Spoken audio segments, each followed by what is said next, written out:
오늘 레위기 19장 마지막 부분을 보고 20장 넘어가겠습니다. 이 레위기 19장 레위기 전체에서 가장 이제 중요한 말씀이 있는 핵심이죠. 그래서 우리가 한 구절 한 구절 좀 더 자세히 보고 있는데요. 자, 19장 30절. 내 안식일을 지키고 내 성소를 귀히 여기라. 나는 여호와이니라. 자, 안식일을 지키고 성소를 귀하게 여긴다. 그러니까 이게 안식일은 시간 아닙니까? 그리고 성소는 장소 또는 공간입니다. 자, 사람이나 물체가 어떤 이 존재한다는 것은 반드시 시간과 장소의 영향을 받을 수밖에 없습니다. 3차원에 살고 있는 우리로서는 우리가 하나님처럼 영이라면은 영은 시간이나 장소의 공간에 상관없습니다. 그죠? 그러나 사람이라는 것은 어떤 물체라는 것은 이 3차원의 영향을 받을 수밖에 없습니다. 그래서 우리가 시간과 장소 영향을 받을 수밖에 없죠. 그러나 하나님은 시간과 장소를 초월해서 계십니다. 하나님은 언제나 every time, anytime 계시고 everywhere 모든 곳에 계십니다. 그래서 무속부재, 안 계신 곳이 없고 속하지 않은 곳이 없다. 그런 무속부재의 하나님인데 이 안식일과 성소, 그러니까 우리가 지금 오늘날 우리식으로 말하면 주일과 교회입니다.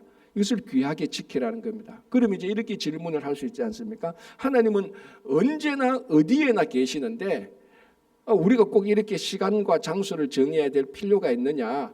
하나님은 언제든지 만날 수 있으니까 꼭 주일, 안식일 아니라도 만나면 되고 어디에나 계시는지 꼭 교회, 성소 아니라도 어디에서나 우리가 만날 수 있지 않느냐.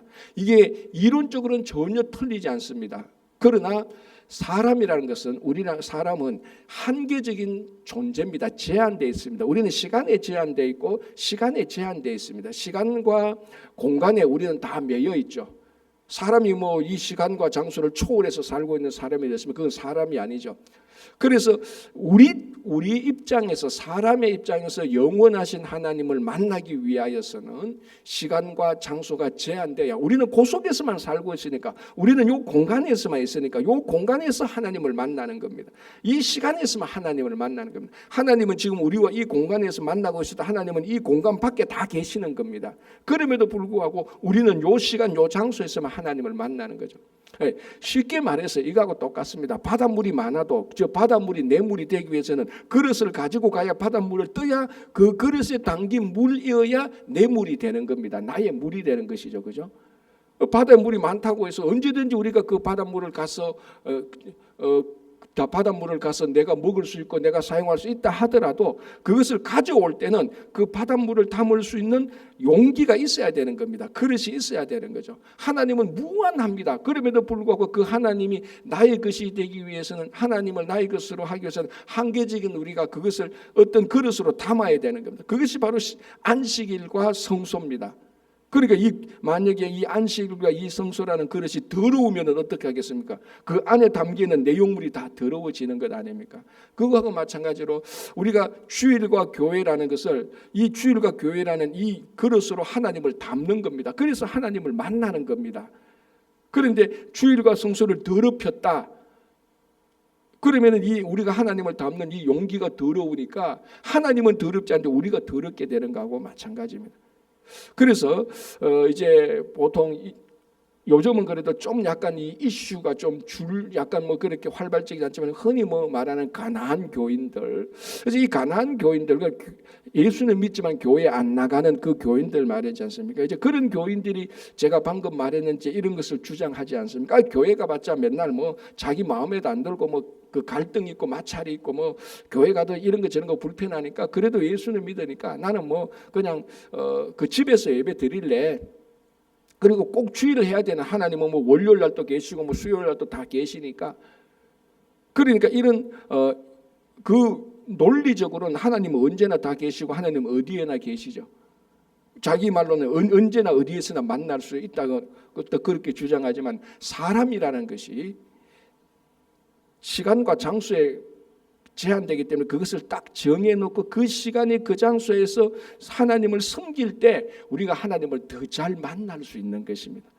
물론 다른 곳에 가서도 하나님을 언제나 만날 수 있고 일터에 가서도 만날 수 있고 우리가 월요일부터 토요일까지도 다 하나님을 만납니다. 그러나 시간과 장소를 정해 넣어서 하나님과 예배드리고 만날 때 우리가 더 하나님을 더 잘 만날 수 있고 온전히 만날 수 있습니다. 그래서 안식일과 성소를 귀하게 여기라. 오늘 말하면 주일과 교회를 귀하게 여기라 라는 이 말하고 마찬가지입니다.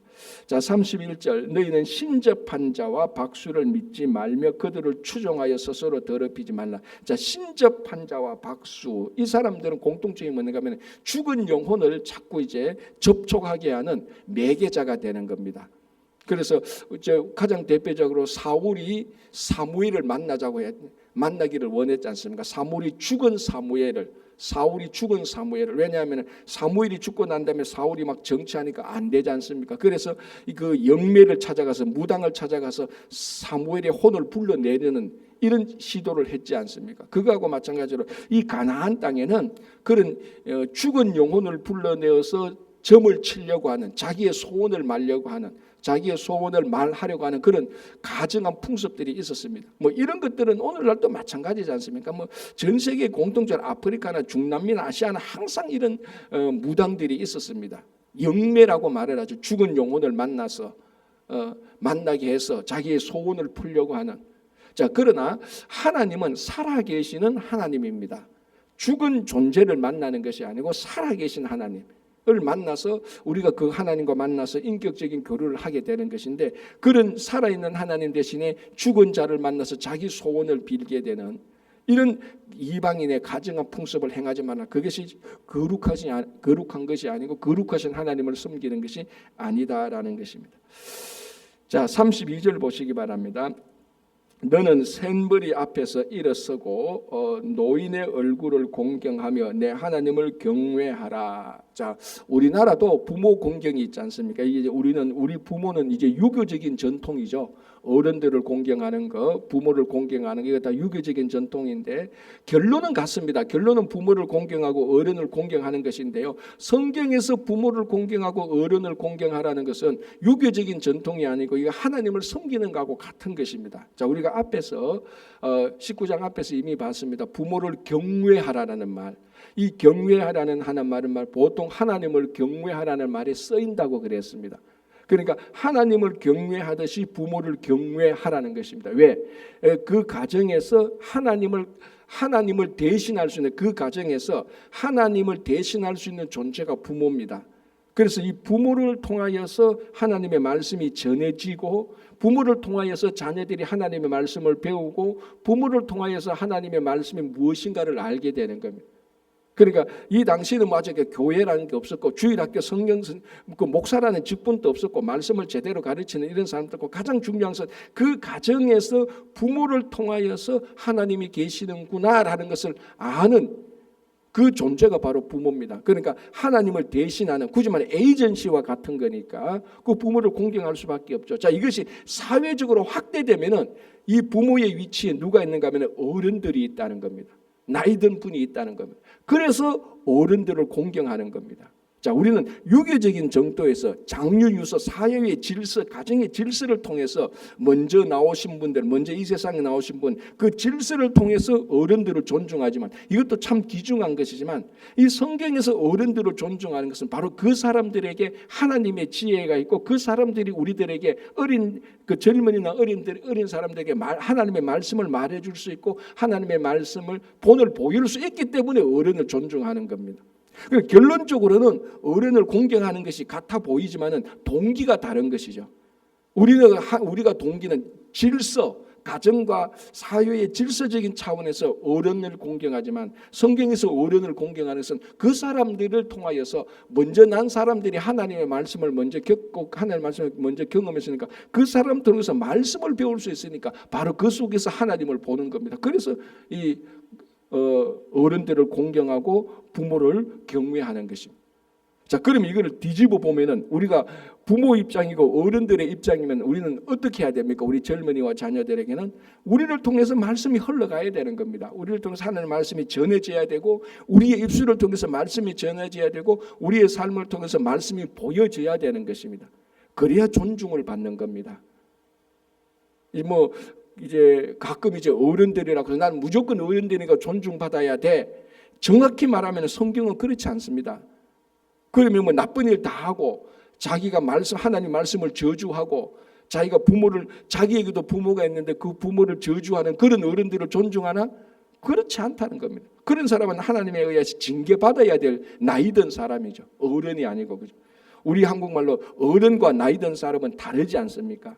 나이든 사람이 다 어른이 되는 건 아니지 않습니까? 그죠? 그리고 어른으로 존경받는다면 성경에서는 자기를 통해서 말씀이 흘러나와야 되는 것을 얘기하는 겁니다.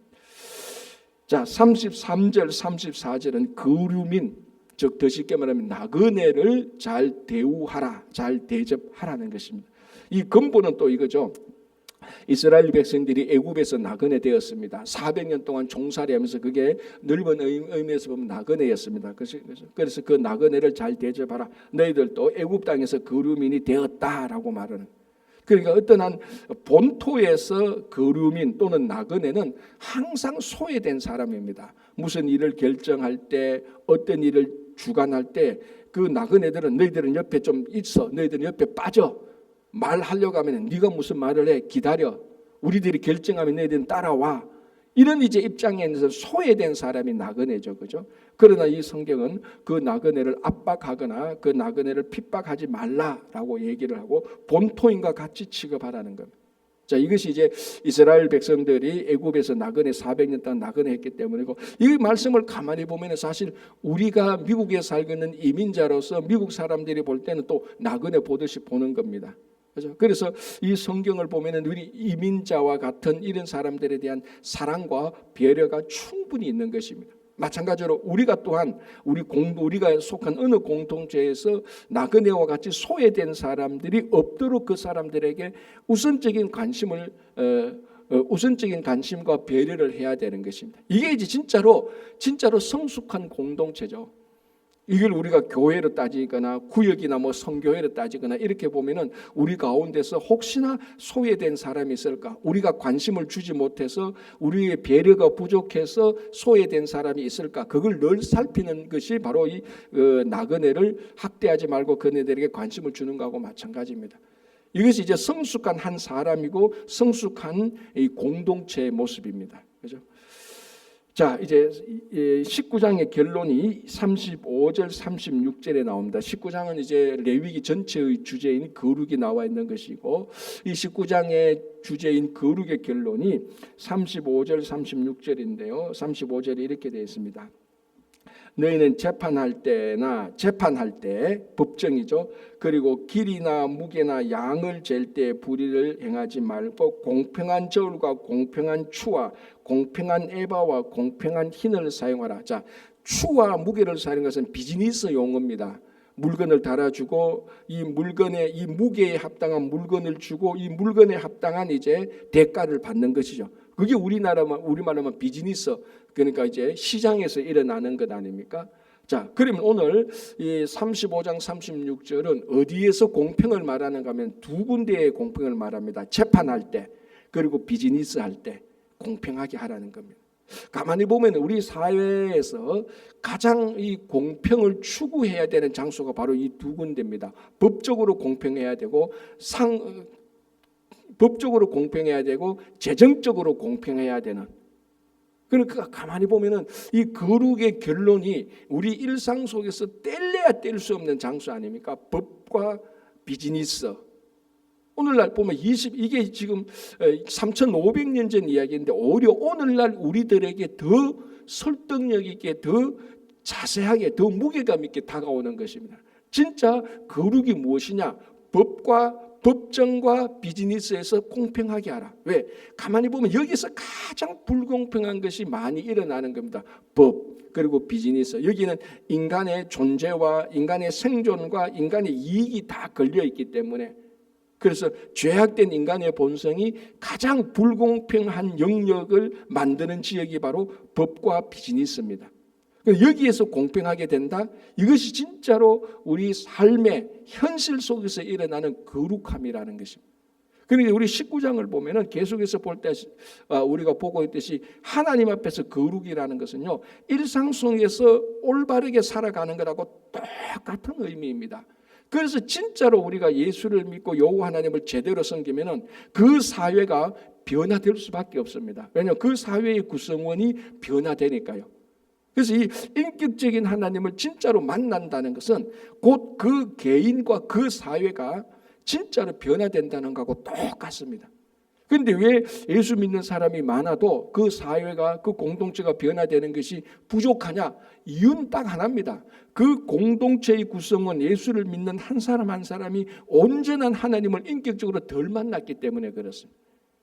자꾸 그 애굽의 신을 섬기듯이, 가나안의 이방 풍속을 따르듯이 그런 식으로 하나님을 섬기는 게 여전히 남아있기 때문에 하나님을 믿어도 굳이 말하면 애굽식으로, 가나안식으로 하나님을 섬기는 겁니다. 그러니까 거기에는 온전히 인격적인 하나님을 만나는 게 없으니까 우리가 변화되는 게 부족한 것이죠. 그래서 오늘 이 19장에서 법과 비즈니스에서 공평을 추구하라, 그것이 하나님 앞에서 거룩합니다. 오늘날 우리들에게 오늘날 우리가 살아가는 데 있어서 그대로 직결되는 겁니다. 우리는 비즈니스 안 합니다. 그래서 이거 상관없습니다. 내가 뭐 범죄를 저질러서 법정에 갈 일이 없습니다. 그러니까 이 법과 이 비즈니스에서 공평은 내하고 전혀 상관이 없는데, 천만에 그렇지 않습니다. 여기서 비즈니스는 우리가 말하는 진짜 비즈니스뿐만 아니라 우리가 시장에 가서 물건 하나 살 때도 그거 다 이 영역에 들어가는 겁니다. 그리고 우리가 개인적으로 누구를 판단할 때도 이 법정은 아니지만 우리 마음의 법정에서 다 일어나는 겁니다. 그러니까 이 법정과 비즈니스 행위는요, 모든 사람에게, 특별히 21세기 우리들에게 이것이 적용이 안 되는 날이 없습니다. 우리가 매일매일 판단하지 않습니까? 매일매일 어떤 사건을 판단하고 매일매일 어떤 사람을 판단합니다. 그 판단이 전부 다 법정 행위 아닙니까? 그죠? 그리고 우리가 지금 21세기에서 살아가는데 누가 그러잖아요. 숨만 쉬어도 돈이 나간다고 말할 정도로 우리는 이 비즈니스적인 이 재정적인 것과 뗄래야 뗄 수 없습니다. 그러니까 여기서 거룩이 일어나야 되는 것, 그것이 하나님 앞에서 거룩이라는 건데, 이렇게 좀 우리가 이 본문을 보면 이 3,500년 전에 하나님 앞에 거룩이 얼마나 오늘날 우리들에게 이 거룩함의 정신이 일치하는지 놀라울 정도로 놀랍습니다. 그죠? 자, 이제 20장으로 넘어가겠습니다. 20장은 이제 분위기가 좀 이제 살벌하죠. 반드시 죽여야 되는 사람들, 분위기 굉장히 살벌하고 반드시 죽여야 되고 공동체에서 끊어내야 되는 이런 또 계명이 나오는 겁니다. 왜 이렇게 살벌한 계명을 주느냐? 이유는 하나입니다. 하나님의 백성들을 거룩하게 유지하기 위함입니다. 보존하기 위해서. 그래서 이 하나님의 공동체, 이스라엘 공동체를 거룩하게 보존하기 위해서 가증한 이방 풍속들, 그 이방 풍속들의 핵심을 이루는 성적인 타락들, 그러니까 이런 성적인 타락들이 하나님이 볼 때는 다 성적인 타락인데, 그 당시 애굽 사람들이나 이제 가나안 사람들은 그것이 일상 속에서 자연스러운 겁니다. 그러니까 이 여호와 하나님을 섬기는 이스라엘 백성들이 가나안에 들어가서 그 가나안의 이방 풍속과 싸워야 될 것들이 얼마나 많겠습니까? 그리고 애굽에서 나왔는데 그 애굽에서 떨쳐야 될 게 얼마나 많습니까? 이제 그것을 얘기하는 것입니다. 자, 20장 1절에서 5절까지는 그 자식을 몰렉에게 주지 말라. 몰렉은 이제 가나안의 대표적인 이방 신이죠. 그 당시에는 이제 많은 이제 이방 풍속, 그러니까 우상을 섬기는 그 습관 가운데 하나가 인신 제사를 드리는 겁니다. 자기 자신을 신에게 드리는 겁니다.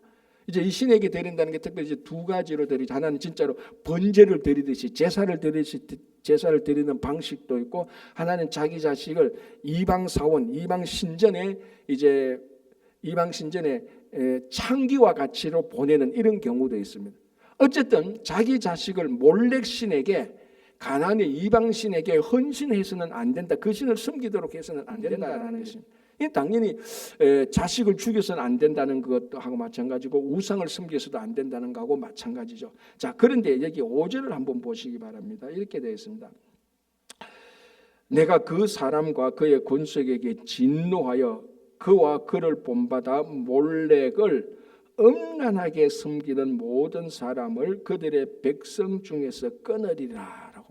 자, 그러니까 몰렉신을 섬기는 것, 몰렉신, 여기에다가 자식 인신 제사를 드리는 것은 우상 숭배와 자기 자식을 죽이기 때문에 아주 이거는 사형에 처한 것도 맞고요. 또 하나 뭡니까? 이 몰렉신 자체를 섬기는 것이 전부 다 음란함과 연관되어 있다는 것이.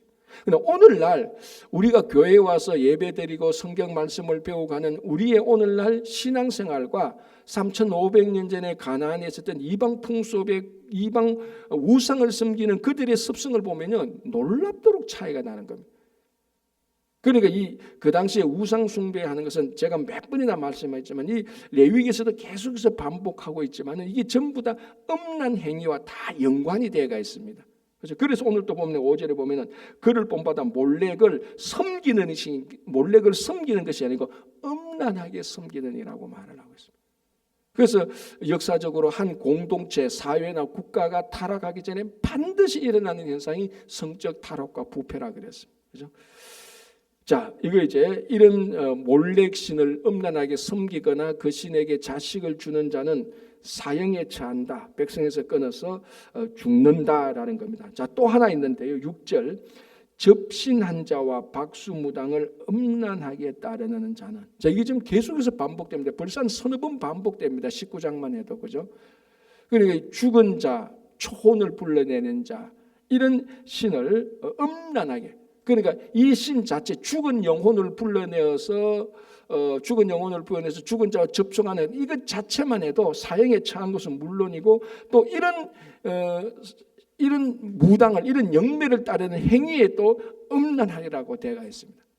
그리고 이제 여기서 20장 또 10절부터 쭉 보면은 음란한 죄의 제목들을 쭉 말하고 여기서 다 이제 그 너희들의 이방 이스라엘 백성에서 끊어내라는 겁니다. 자, 그러면 이거 보십시오. 이게 3,500년 전에 가나안 사람들이나 애굽 사람들의 삶 속에 이 음란한 것이 얼마나 삶 속에 깊이 새겨져 있는가를 아는 겁니다.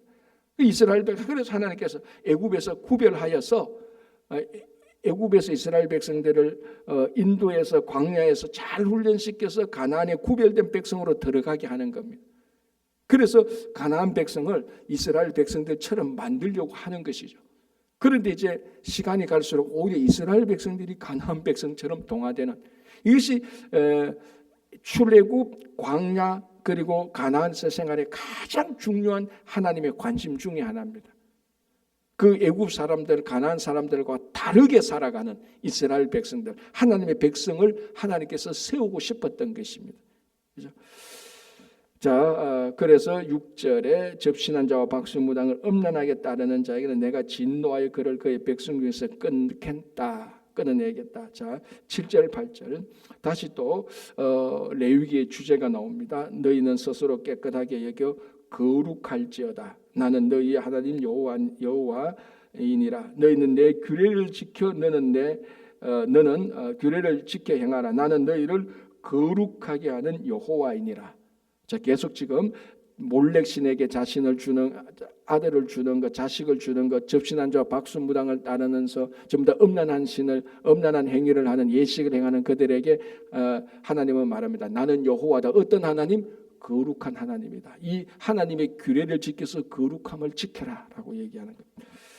자, 9절. 만일 누구든지 자기의 아버지나 어머니를 저주하는 자는 반드시 죽일지니 그가 자기의 아버지나 어머니를 저주하였은즉 그의 피가 자기에게로 돌아가리라. 굉장히 엄격한 명령이죠. 아버지나 어머니를 저주하는 자는 죽는다라고 말을 합니다. 왜 그렇죠? 아까 말씀했는 거 아닙니까? 그 아버지나 어머니는 가정에서 하나님의 말씀의 대리자입니다. 하나님의 말씀을 가르치고 하나님의 말씀을 보여주고 하나님의 말씀이 있다라고 말하는 하나님의 대리자인데 그 하나님의 대리자를 저주하는 것은 결국 누구를 저주하는 겁니까? 본사를 저주하는 겁니다. 대리점을 저주하는 것, 본사를 저주하는데 본사는 하나님을 저주하는 것 마찬가지입니다. 말씀을 가르치는 부모를 저주하는 것 결국은 그 근위는 하나님으로부터 나오는데 결국 하나님을 저주하는 것하고 마찬가지입니다. 그래서 그의 피가 너에게로 돌아갈 것이다 라고 얘기를 하는 것. 자, 10절부터 17절까지 가나안과 애굽에 있었던 타락한 성적인 부패를 얘기하고 있습니다. 그게 19절에 간음, 그리고 11절 12절에 근친상간, 그리고 13절에 동성애, 그리고 14절에 일부 다처, 15절에 짐승과 관계하는 수간, 전부 다 타락하고 부패한 성적인 행위를 말하는 겁니다. 그런데 이런 전부 다 타락한 성적인 행위가 전부 다 어디에서 나왔느냐? 전부 다 우상 숭배에서 나왔거든요. 이 근원이 전부 다 우상 숭배에 있는 겁니다. 그래서 우상을 섬기는 자와 여호와 하나님을 섬기자는 이 부분에 있어서 가장 근본적인 차이가 나는 겁니다. 그래서 이 5가지의 이런 일들, 이거 전부 다 가나안에 들어가서 다 끊어내야 될 것들입니다. 그죠? 그리고 애굽에서 나왔을 때 다 끊어내고 광야에서 훈련받고 가나안에 들어가서 거기서 다 끊어내야 하는 성적인 타락과 부패함입니다. 자, 그리고 이제 17절부터 이제 보면은 요 앞에 5가지 타락한 부패하고 타락한 성적인 관계보다는 뭡니까? 타락의 정도가 좀 약간 낮아지는 것이지만 여전히 조심해야 되는, 여전히 부정하고 여전히 공동체에서 끊어지는 것들이 있습니다. 이제 이게 뭐 이제 고모나 이모의 관계, 그리고 여기 이제 생리 중에 동침하는 것, 다른 여인과 동침하는 것, 그리고 여기 보면 이제 숙모와 동침하는, 그리고 21절에 보면은 형제의 아내와 동침하는 이런 것들, 수준은 그러니까 타락한 정도는 약간 낮지만 여전히 이런 것들도 그 공동체에서 끊어내야 될 것이다라고 하나님께서 얘기하는 겁니다. 그러니까 이런 일들 요 앞에서도 말하고 앞에서도 말해서 몇 번이나 반복되는 겁니다. 이게 가나안에 들어서 얼마나 이스라엘 백성들이 부딪혀야 될 큰 유혹인지 모릅니다. 그죠? 자, 이제 22절로 들어가겠습니다. 너희는 나의 모든 규례와 법도를 지켜 행하라. 그리하여 내가 너희를 인도하여 거주하게 하는 땅이 너희를 토하지 아니하리라. 자, 이제 이런 것들, 우상 숭배와 부패와 타락한 성적 관계를 끊어내라. 그렇지 않는다면 너희들이 들어갈 그 땅에서 그 땅에 너희를 토해낼 것이라는 겁니다. 자, 우리가 토할 때 잘못 먹으면 토하지 않습니까? 소화 안 되는 거, 썩은 음식, 부패한 음식 먹으면 우리는 토하는 겁니다. 그러니까 이제 하나님께서 가나안 땅에 이스라엘 백성들을, 물론 그 가나안 땅에 있었던 이방 민족들이 부패한 삶을 살고 있었지만 그 부패한 삶에 하나님께서 이스라엘 백성들을 준 약속의 땅입니다. 그래서 그 약속의 땅으로, 그 약속으로 볼 때는 그건 하나님의 땅이고 거룩한 땅이죠. 그래서 이스라엘 백성들이 그 거룩한 땅에 들어가서는 거룩한 삶을 살아야 되는데, 거룩한 땅에 들어가서 거룩한 삶을 살지 않을 때 거룩한 땅이 이 이스라엘 백성들을 토해내 버리겠다는. 자, 그게 어떻게 보면요, 결국 이스라엘 백성들이 나중에 아수르와 바벨론에게 다 붙잡혀가는 그거하고 똑같습니다. 그 땅이 그들을 토해내 버리는 것하고 마찬가지가 되는 것입니다. 그죠? 땅이 너희를 토하여 땅이 너희를 토하지 아니하리라. 땅이 토해내리라 이런 것. 자, 23절. 너희는 내가 너희 앞에서 쫓아내는 족속의 풍속을 따르지 말고 그들이 이 모든 일을 행함으로 내가 그들의 가증히 여기노라라고 말합니다. 이 풍속을 하나님께서 가증히 여긴다라는 것이고요. 자, 24절 한번 보겠습니다. 24절 이렇게 됐습니다. 내가 전에 너희에게 이르기를 너희가 그들의 땅을 기업으로 받을 것이라. 내가 그 땅 곧 젖과 꿀이 흐르는 땅을 너희에게 주어 유업을 삼게 하리라 하였노라. 나는 너희를 만민 중에서 구별한 너희의 하나님 여호와니라 하라고. 만민 중에서 구별한. 이게 이제 사도 베드로가 했던 거룩한 나라, 제사장 나라 거룩한 백성이죠. 만민 중에서 구별하여서 그 땅을, 젖과 꿀이 흐르는 땅을 유업으로 주었다. 그러니까 이 젖과 꿀이 흐르는 이 땅을 유업으로 받을 수 있는 자격은 거룩한 나라와 거룩한 백성과 제사장 나라입니다. 그렇죠? 그래서 하나님께서 그 약속의 땅을 유업으로 받을 수 있도록 이스라엘 백성들을 거룩한 백성으로 지금 계속해서 만들고 있는 것입니다. 자, 다음 보겠습니다. 25절. 너희는 짐승이 정하고 부정함과 새가 정하고 부정함을 구별하고 내가 너희를 위하여 부정한 것으로 구별한 짐승이나 새가 땅에 기는 것들로 너희의 몸을 더럽히지 말라. 이거 앞에서 이미 규정한 겁니다. 그죠? 부정한 음식과 정결한 음식 무엇을 먹느냐 이거 가지고 너희들 그 부정하게 하지 말라는 것이고 26절 너희는 나에게 거룩할지어다. 이는 나 여호와가 거룩하고 내가 또 너희를 나의 소유로 삼으려고 너희를 만민 중에서 구별하였음이니라. 자, 이게 레위기의 전체 주제 아닙니까? 내 하나님이 거룩하다. 우리가 거룩하게 해야 될 이유는 하나님이 거룩하니까 우리는 그냥 거룩해야 되는 겁니다. 하나님의 말씀을 지키는 일은 하나님께서 명령하셨기 때문에 지키는 거하고 마찬가지죠. 그러나 하나님께서는 우리를 하나님의 소유로 삼으려고 우리를 구별했다. 우리를 거룩하게 했다. 그러니까 우리가 하나님의 것이 되기 위한 것은 우리가 이 세상과 구별된 거룩한 사람이 되어야 되는 겁니다. 그래서 하나님께서 이스라엘 백성들을 이 레위기를 통해서 계속해서 거룩하게 만드는 겁니다. 그래서 가나안 땅에 들어가는 것이죠. 그죠? 자, 27절에 남자나 여자가 접신하거나 박수무당이 되거든 반드시 죽일지니 곧 돌로 그를 치라. 그들의 피가 자기들에게로 돌아가는. 한 번 더 상기시킨 남자가 여자가 이제는 접신하거나 박수무당이 되거든. 옛날에는 그런 사람에게 찾아가도 문제인데 이제는 오히려 그렇게 된다면은 이 사람들은 반드시 죽일지니 27절에 반드시 죽일지니 곧 돌로 그를 치라. 자, 우리 구약의 율법에서 사람을 사형하는 방법들이 있습니다. 그 중에 하나가 돌로 쳐서 죽이는 겁니다. 굉장히 이거는 하나님의 무거운 징계죠. 중징계입니다. 그죠?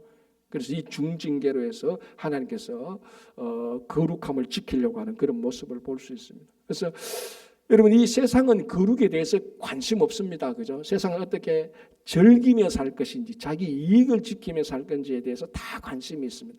그러나 우리 성도들은 최우선이 이 세상에서 거룩하게 사는 것입니다.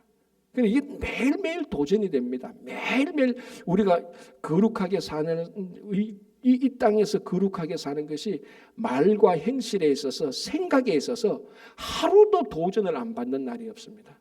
매일매일 하루에 되면 수십 번 더 도전을 받고 있습니다. 그러나 우리는 이런 도전에서 계속해서 거룩한 삶을 우리가 추구하게 될 때 어느 날 우리를 보면 계속해서 거룩한 삶이 우리들에게 배어 있게 되는 것입니다. 다시 한번 우리가 이 레위기를 보면서 세상이 전혀 중요하게 생각하지 않는 거룩을 우리는 가장 중요하게 생각하고 오늘 또 거룩한 교회와 성도들이 되시기를 바랍니다. 기도하겠습니다.